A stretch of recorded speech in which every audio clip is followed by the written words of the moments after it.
ये ले भाई, आपके लिए फूल और आपका गिफ्ट। सोया, क्या जरूरत थी तकलीफ करने की? इतना सब तो ये तो कुछ भी नहीं है भाई, अपनी सालगिरह पे तुम दोनों से वसूलूंगी डबल। लेकिन this is too much Zoya, सिरा समझाओ ना इसको। मैं कोई बच्चा थोड़ी हूँ जिसके लिए एहतमाम किया जा रहा है सालगिरह का।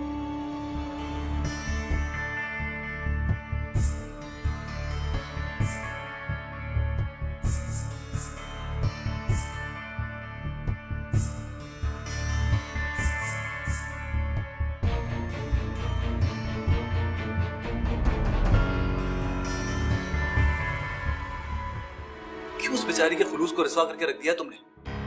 ये तो शर्म आती है तुम्हारी सोच के ऊपर, तुम्हारी बातों के ऊपर। जोया, तुम्हारे दिमाग में तुम्हारे आसाम पे सवार हो चुकी है। क्यों करेगी वो ऐसा? मुझे पता है वो ऐसा क्यों करेगी। अच्छा, बकौल तुम्हारे अगर उसको तुमसे पैसे लेके मुझे देने थे तो उसमें उसका क्या फायदा था? क्या मिलना था उसे करके? वो आपको हासिल करना चाहती है आदि, छीन लेना चाहती है मुझसे, मगर ऐसा मैं नहीं करने दूंगी, नहीं करने दूंगी उसको। पागल हो गई हो क्या?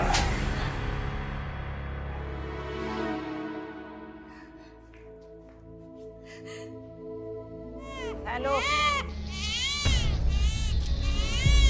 हेलो हेलो, फोन किया तो बोलो ना भाई, कौन है? जोया। हेलो। ओ, एक तो इस बच्चे ने मुसीबत कर रखी है ना। हेलो, वाहन क्यों रो रहा है? हेलो।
मुझसे बड़ी मुजरिम तो तुम खुद हो सिला।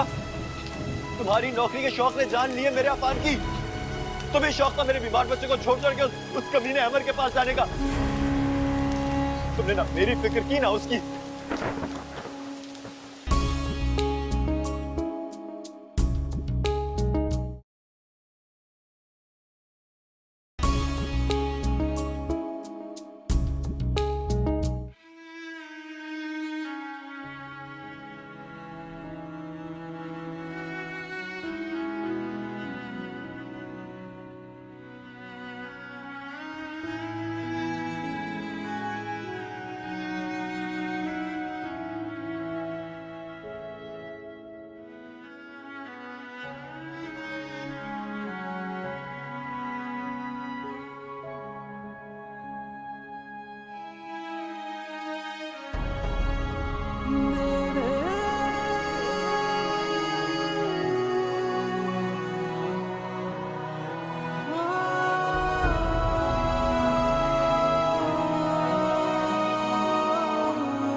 कहां जा रही हो तुम? मैं तुमसे पूछ रहा हूं सिला, कहां जा रही हो तुम? मैं यहाँ से जा रही हूँ। क्या बेवकूफी की बातें कर रही हो सिला, क्या पागल बनेगी? और ये क्या?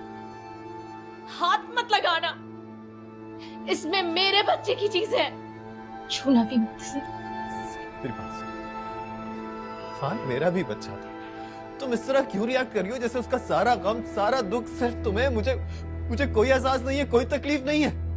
तुमने उसके अपने जुर्म को अल्लाह का नाम लेके पर्दा मत डालो अदील। तुम्हारी बेइज्जती की नजर होगी मेरा पान, और तुम उसे छोड़ के जोया के साथ अय्याशियों में मगन थे। ये बात ना ही मैं कभी भूलूंगी, ना ही मैं तुम्हें माफ करूंगी, जिंदगी भर भी नहीं। मेरे बच्चे का इंसाफ रोजे महशर ही होगा। उस दिन से पहले मैं तुम्हारी शक्ल भी नहीं देखना चाहती थी। सही कहते थे बाबा, तुम जैसा इंसान किसी का हो ही नहीं सकता। करो याशिया। मुझसे बड़ी मुजरिम तो तुम खुद हो सिला। तुम्हारी नौकरी के शौक ने जान ली है मेरे अफान की। तुम्हें शौक था मेरे बीमार बच्चे को छोड़ के उस कमीने अमर के पास जाने का। तुमने ना मेरी फिक्र की ना उसकी। तुमने मारा मेरे अफान को। तुम कौन होती है मुझे ना माफ करने वाली? मैं तुम्हें माफ नहीं करूंगा सारी जिंदगी। जाओ, दफा हो जाओ, जहां जाके मरना है मरो। खबरदार उस घर में तुमने दोबारा कदम रखा। जाओ।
बाबा, बाबा, बात सुनो जल्दी।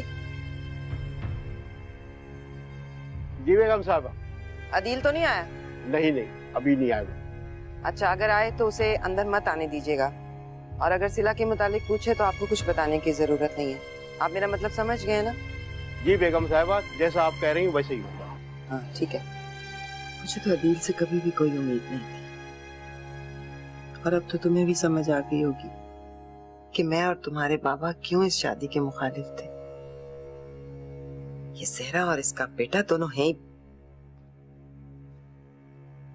अब सहरा चाची को कुछ ना कहा, मैं बहुत अच्छी थी वो, और अब तो वो इस दुनिया में भी नहीं है। अदील को तो किसी बात की शर्म ना आई।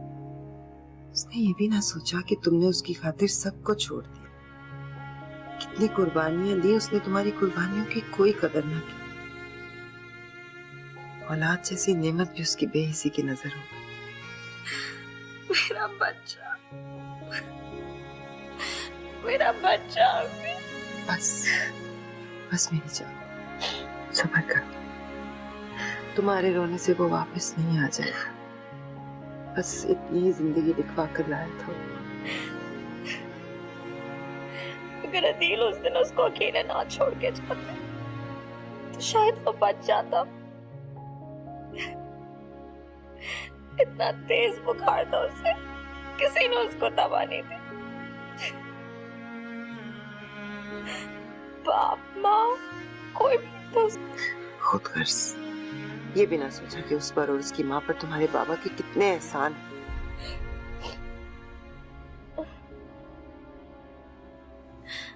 बाबा के बारे में मुझे कुछ पता है? क्या करते थे वो अपने आखिरी दिनों में? क्या वो मुझसे नाराज थे?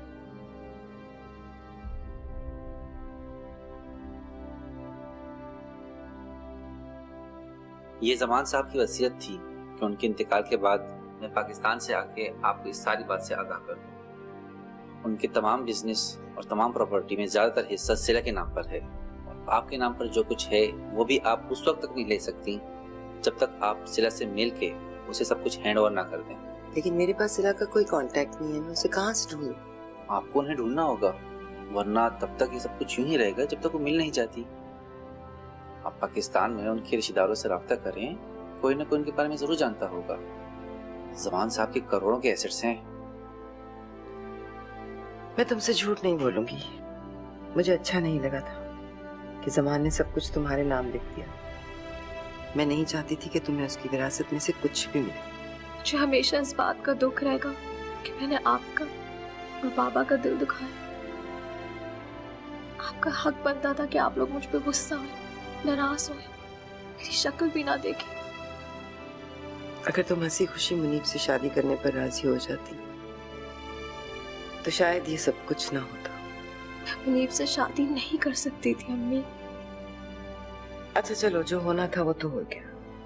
खुदा का शुक्र है कि तुम्हारे बाबा ने मुझे और खुद को एक बहुत बड़े गुनाह से बचा लिया। तुम जमान की शरई वारिस हो।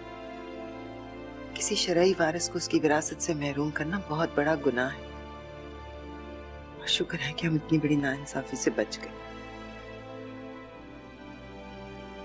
मेरे लिए सब बेकार है।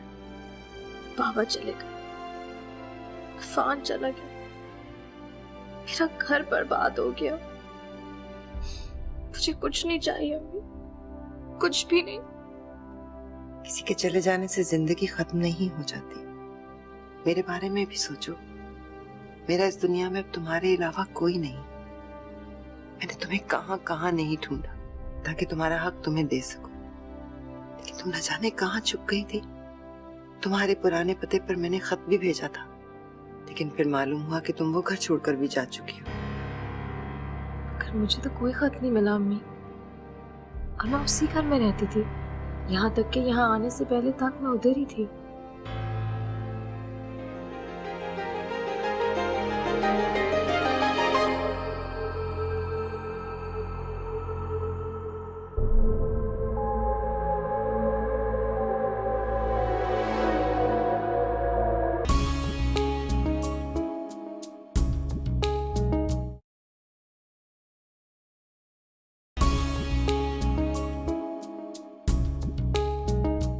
बना रहे हैं? कैसी बातें बना रहे हैं? यही कि वो अचानक इस तरह घर छोड़ के क्यों चली गई। अभी सईदा मिली थी मुझे दुकान में, मुझे देखते ही सिला का जिक्र छेड़ दिया उसने। तो बोल देती हैं आप उसको, मुझे क्या पता। मियाँ बीवी का आपस का मामला है, जाके उन्हीं से पूछ ले खुद ही। लोग बेवकूफ नहीं हैं। ये तो बड़ा शहर है, लोग एक दूसरे के मामलात में दखल अंदाजी को बदतहजीबी समझते हैं, लेकिन अदील की हालत किसी से ढकी छुपी तो नहीं, गुमसुम रहता है। अभी मेरे पास से गुजर के चला गया, मुझे सलाम तक करने का होश नहीं है उसे। हाय, अदील आपसे मिला था, उसे रोकना चाहिए था ना, मुझे काम था उससे। मुझे उससे कोई बात नहीं करनी है। अब मेरी मानो तो तुम भी वहां आना जाना छोड़ दो, अभी उसके जख्म ताजा है। और ये जो तुम करना चाह रही हो ना, ये भी इतनी जल्दी मुमकिन नहीं है। यही तो वक्त है, जख्म जब ताजा हो तभी तो उन पे मरहम लगाया जाता है। जब जख्म भर जाए तो फिर बहुत देर हो जाती है, और मैं ये देर नहीं होने दूंगी।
कितनी देर तक मैं इंतजार करती रही तुम्हारा।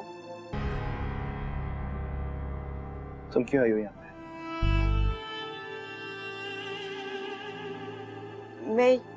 मैं ये पूछने आई थी कि तुम्हें किसी चीज की जरूरत तो नहीं, और ये कि मुझे किसी चीज की जरूरत नहीं है जोया। और प्लीज यहाँ बार बार मत आया करो, मैं अकेला रहना चाहता हूँ। छोड़ दो मुझे अकेला और चली जाओ यहाँ से। Leave me alone.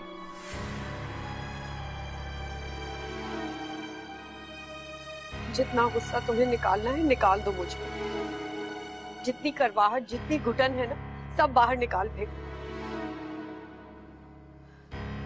लेकिन सिला ने जो तुम्हारे अंदर जहर उतारा है ना, सबसे पहले उसे बाहर फेंको। रहम करो खुद पर अदील, आजाद करो खुद को उसके आसेब से। मैं इकराम साहब ने मुझे कहा था कि फौरी तौर से सिला बीवी से इस पे दस्तखत करवा लें, क्योंकि वैसे भी काफी टाइम गुजर चुका है। जी जी, टाइम तो काफी गुजर चुका है, बस सिला से कांटेक्ट करने में थोड़ी देर होगी, हमारे कुछ फैमिली प्रॉब्लम्स थे। खैर अब तो सब ठीक है, अल्लाह का शुक्र है। सिला को मैं फिर यही बुला लेती हूँ।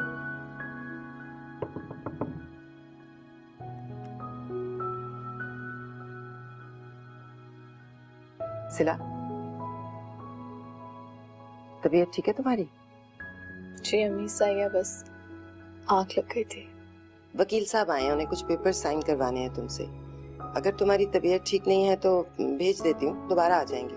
नहीं, इसकी जरूरत नहीं अम्मी, आ जाती हूँ मैं, वरना उनको दोबारा आना पड़ेगा। अच्छा चलो फिर आ जाओ। आती हूँ।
तुम साफ क्यों नहीं कहती हो कि तुम उस अदील की वजह से इनकार कर रही हो? उसी का इंतजार है ना तुम्हें? हाँ है, उसी का इंतजार है मुझे। उसके अलावा मुझे और किसी से शादी नहीं करनी। अकेले तो तुम भी हो बेटा। मैं कहाँ अकेला होता हूँ बाबा, इतने लोग होते हैं मेरे इर्द गिर्द। कभी कभी तो मैं अपना आप भी भूल जाता हूँ। अच्छा, बाकी खाने पीने का नहीं, किसी चीज का होश ही नहीं है तुम्हें। पता नहीं क्या होता जा रहा है तुम्हें। उससे शादी करोगी जोया? बड़ी परेशान हूँ, उसको मैं ये खबर कैसे सुनाऊंगी। बहुत शदीद डिप्रेशन का शिकार है।